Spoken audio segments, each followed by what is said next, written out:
"You're not man enough for my needs," she said dismissively while cheating, so I stepped back silently.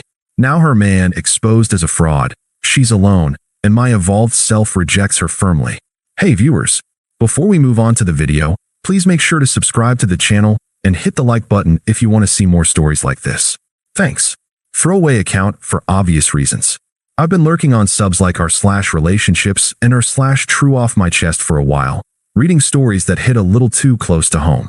Figured it was time to share mine, especially now that the dust has settled and I've come out the other side stronger. This all went down about a year and a half ago, but it feels like a lifetime. If you're here for a tale of betrayal, quiet resilience, and some poetic justice, buckle up. I'll try to keep it real, no embellishments, just the facts as I live them. My name's Alex, or at least that's what I'll call myself here. I was 28 at the time, working as a mid-level analyst at a consulting firm in a mid-sized city. Nothing glamorous, but it paid the bills and gave me stability. I'd been with Sarah for almost 5 years. We met in college, back when she was studying marketing and I was grinding through business classes. She was vibrant, ambitious, the kind of person who lit up a room. I fell hard, and from the start, I was all in. Committed, loyal, the whole package. Looking back, I see now how much I sacrificed without even realizing it. I turned down a promotion early in our relationship because it would have meant relocating to another state, and Sarah said she wasn't ready for that. "We need to build our life here first," she told me. So I stayed, picking up extra shifts to help when she bounced between jobs. She had this dream of starting her own freelance gig, but it never quite took off. I'd cover rent, groceries, even her student loans some months, telling myself it was temporary. Teamwork makes the dream work, right? There were flashbacks that sting even now.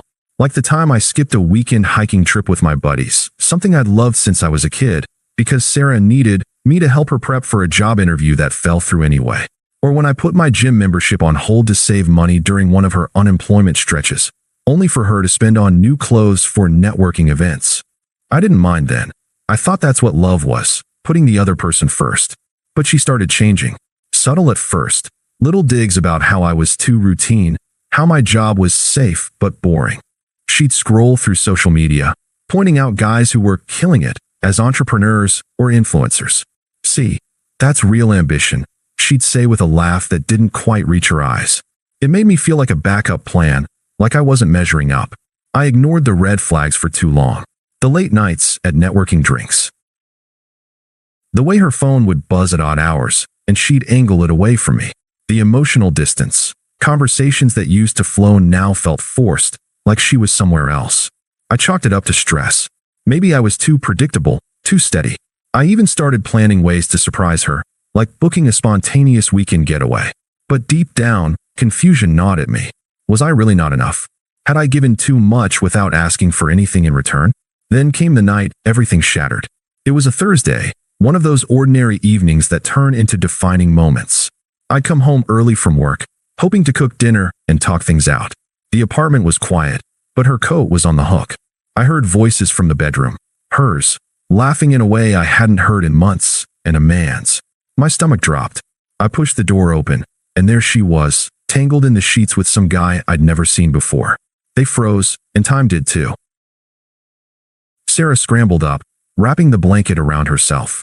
The guy, later I learned his name was Jake, just smirked like he'd won something. I stood there, the world tilting, feeling a mix of rage and numbness.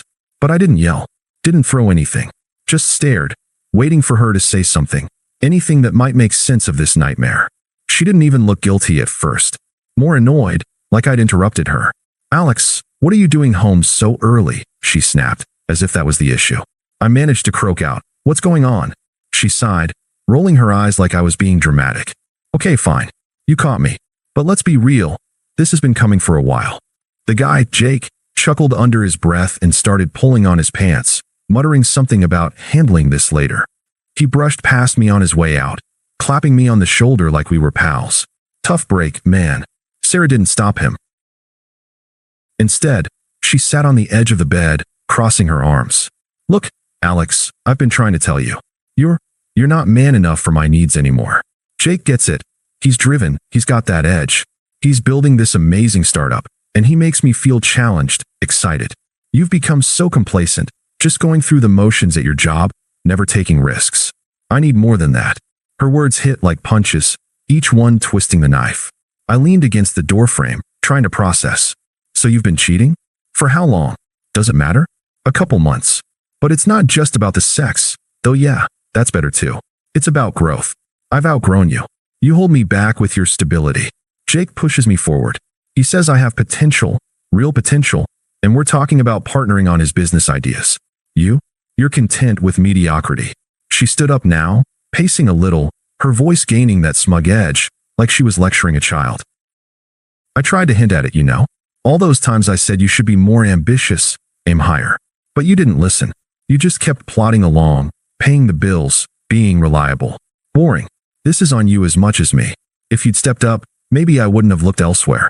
Hypocrisy dripped from every word. I'd stepped up plenty, covering her when she quit jobs on whims, supporting her dreams that never materialized.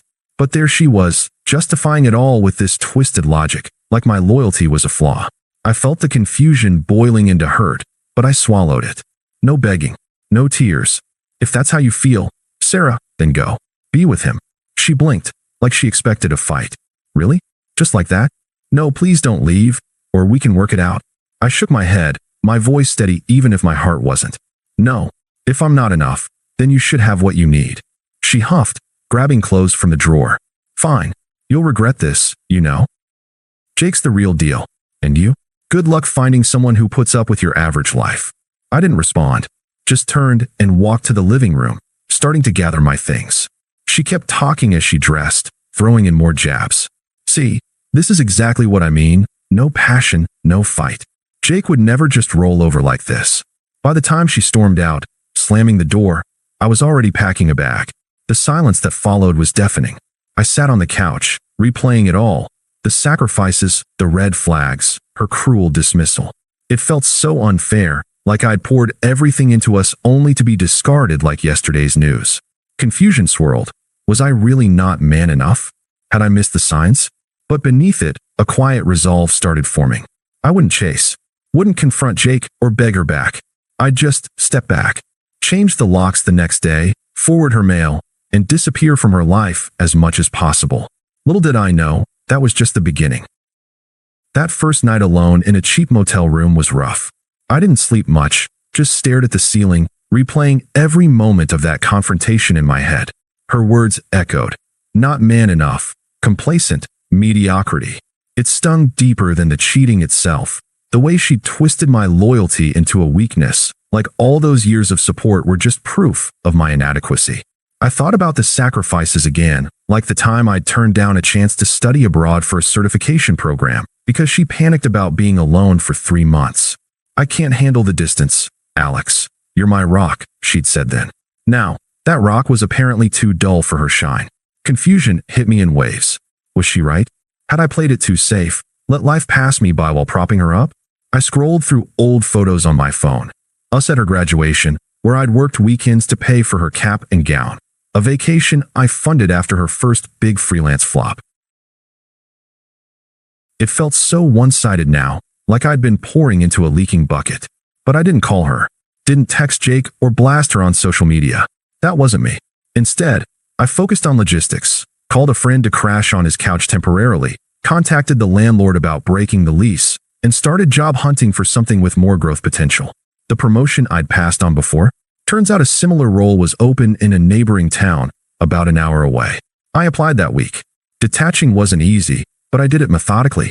Changed my number after forwarding her a final email with practical details, like how to pick up her stuff from storage.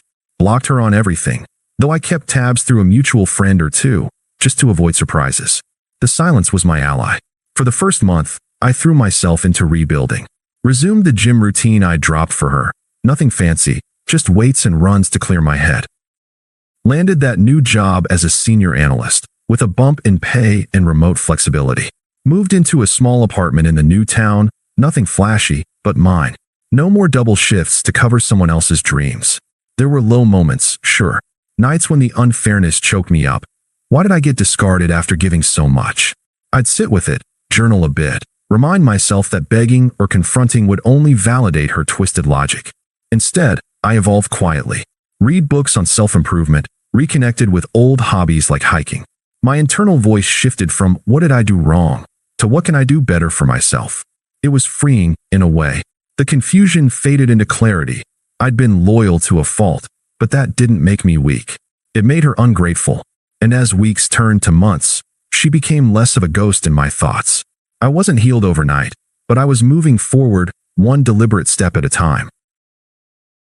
I didn't hear much about Sarah initially. Mutual friends respected my space, and I didn't pry. But around 4 months in, bits started trickling through. At first, it was casual mentions. Hey, saw Sarah posted about some new business venture with that guy. Jake, the real man, had apparently swept her into his world of entrepreneurial magic.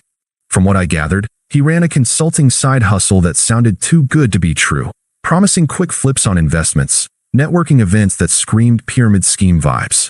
Sarah quit her part-time gig to partner with him, investing our old joint savings, the part she claimed in the split, into his groundbreaking app idea. Then the cracks showed.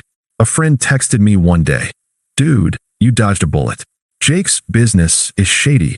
Heard from Mike that he's got complaints piling up from investors." Turns out, Jake wasn't the ambitious visionary Sarah painted. He was a fraud, stringing people along with fake credentials and borrowed money. He'd convinced Sarah to front cash for prototype development, promising massive returns. She even roped in a couple of her friends, hyping it as the next big thing. But it unraveled fast. The app never materialized. Jake pocketed the funds, ghosted half his contacts, and when the heat came, he bailed entirely. Left town overnight, leaving Sarah holding the bag. Debts from loans she'd co-signed, angry calls from those friends she'd dragged in, and her reputation in tatters. Karma didn't stop there. Without a job and buried in fallout, Sarah's life spiraled. Mutual acquaintances started distancing themselves once the full story spread. How she'd cheated, trashed me publicly in group chats. Yeah, screenshots made the rounds. And now this scam mess. Her freelance dreams? Shot. Potential clients heard about the drama and steered clear. She ended up crashing with her sister, scraping by on odd gigs, isolated and broke. I learned all this secondhand, through offhand comments from friends who'd chosen sides. She's a mess, man. Regrets everything, but too proud to admit it. I didn't gloat, didn't reach out. It was ironic, though, her chase for excitement landed her in chaos, while my complacency built a solid foundation. Seeing it unfold from afar just reinforced my detachment. She wasn't my problem anymore. About 6 months after the breakup, the reconciliation attempts started. I'd unblocked her number by then, not out of hope, but practicality. There were loose ends like shared bills popping up, and ignoring them forever wasn't feasible. The first wave came via text, casual at first, like she was testing the waters. My phone buzzed one evening while I was unwinding after a hike. "Hey Alex, it's Sarah. Been thinking about us a lot lately. I messed up big time." Jake turned out to be a total fraud. He scammed me and vanished. "Can we talk? I miss what we had." I stared at the screen, feeling a flicker of something, not pity, but detachment. Her words rang hollow, echoing the smugness from that night. I didn't respond right away. A day later, another. "Please, Alex. I know I hurt you, but I was confused. You were always so steady. Let's grab coffee." Still, I kept it minimal. Typed back. "No need, Sarah. Moved on." Short, final. But that opened the floodgates. The second wave hit a week later, escalating to calls and voicemails. My phone rang late one night. I let it go to voice. "Alex, pick up. I need to hear your voice. I'm so sorry. Jake ruined everything. He took my money, my trust.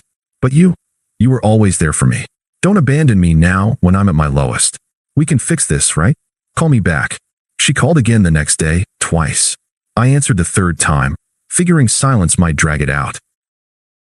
"What do you want, Sarah?" Her voice cracked, a mix of tears and urgency. "Alex, thank God. Listen, I was an idiot.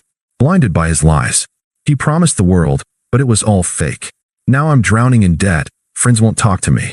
You get it. You're the only one who ever really supported me. Remember how we used to dream together? Give me another chance. I'll make it up to you." I stayed calm, voice even. "Sarah, that's in the past. I'm not interested." She pushed harder. "But why? You're being cold. After everything we shared? My sister's been on me about this. She says you're acting petty, holding a grudge. Man up and forgive, Alex. I need you. Ah, the hypocrisy, throwing men up at me now. I could hear her sister in the background, muttering agreement. Yeah, Alex, Sarah's suffering. Think about the good times. I cut in. This isn't about grudges. It's about moving forward. Goodbye. Hung up, blocked the sister's number 2. But she didn't stop. A few days later, the third wave. She showed up at my new apartment unannounced. I'd just gotten home from the gym, sweat-soaked and sintered. Knocking turned to pounding. I opened the door a crack, chain on. Alex. She looked rough, hair messy, eyes red, clutching a bag like she'd packed for a plea. How can you ignore me like this? After all we've been through, you're just ghosting? I drove an hour to see you. I kept my tone neutral. You shouldn't have come. I said I'm done. She shoved the door lightly, voice rising. Done? Because of one mistake? Jake was the mistake. He left me broke and alone. But you're proving you were never man enough to fight for us. If you cared, you'd help me now. I see it clearly. You're selfish, always were. Hiding behind your stability while I suffer. The rage boiled over. Her face twisted like that breakup night. Admit it. You enjoyed watching me fall. Mutual friends told me you're thriving, new job and all. But without me pushing you, you'd still be stuck. Come on, let's rebuild. I need you. No, we need each other. It was textbook manipulation, flipping the script again. But I felt nothing but clarity. Sarah, you made your choice. I respected it by stepping back. Now respect mine. She banged the door once more. You're heartless. Fine, rot in your average life. Then stormed off, tires screeching. I closed the door, exhaling. Her desperation highlighted the growth I'd achieved. No more confusion, just peace in my boundaries. Little did she know, the real closure was coming soon. A couple months later, the final loose end forced us together. A financial settlement meeting. We'd had a joint savings account for future plans, and the lease on our old apartment had lingering fees. My lawyer suggested a mediated session to divvy it up cleanly, no court drama. I agreed, figuring it was the last step to full freedom. The meeting was at a sterile office downtown, neutral ground. I arrived early, dressed sharp for my new role, suit, confident stride. Promotion had come through, along with resuming hikes, and even dating casually. Life felt full, her chapter irrelevant. Sarah showed up late, disheveled in wrinkled clothes, her mom trailing behind like backup. The mediator greeted us, but Sarah beelined for me before we sat. Alex, wait. We need to talk, privately. Her mom chimed in, voice accusatory. Yes, young man. Think of the family. Sarah's been through hell because of that con artist, and now this? She's suffering, and it's partly on you for not being there. I nodded politely to the mediator, who suggested we proceed. As we reviewed papers, me getting my share of savings, her taking the lease hit, Sarah interrupted. Alex, please, give us another chance. I see now, you were the real man all along. Jake ruined me. Debts, no job, everyone gone. Help me fix this. We can start over. I'll change. Her voice trembled, eyes pleading. The mom added, she's learned her lesson. Forgive and move on as a couple. It's what good men do. I signed a form, then met her gaze steadily. Sarah, remember what you said? I wasn't man enough for your needs. You needed more, ambition, excitement. Well, I've found more in myself. That promotion I skipped for you, I took a better one. Resumed the gym, the hikes you called predictable. My life's richer now, without the weight of someone who saw my loyalty as weakness. She reached for my hand. I pulled back. But Alex, I was wrong. You're everything I need. Don't leave me like this. I mirrored her old words calmly. You outgrew me, right? Pushed for growth? I've grown too. Learned to prioritize what matters. And you? You're no longer part of that. This settlement closes everything. My happiness doesn't involve you anymore. The mediator cleared his throat. We wrapped up. Sarah sat stunned, tears flowing, her mom huffing about cruelty. Walking out, I felt nothing but peace. Karma had done its thing, exposing the frauds, Jake's schemes, her hypocrisy. I'd stepped back silently, evolved firmly. Thanks for reading, folks. Moral: value yourself first. Life's too short for anything less. Thanks for watching. Make sure to subscribe to the channel and hit the like button. What do you think about this story? Share it in the comments.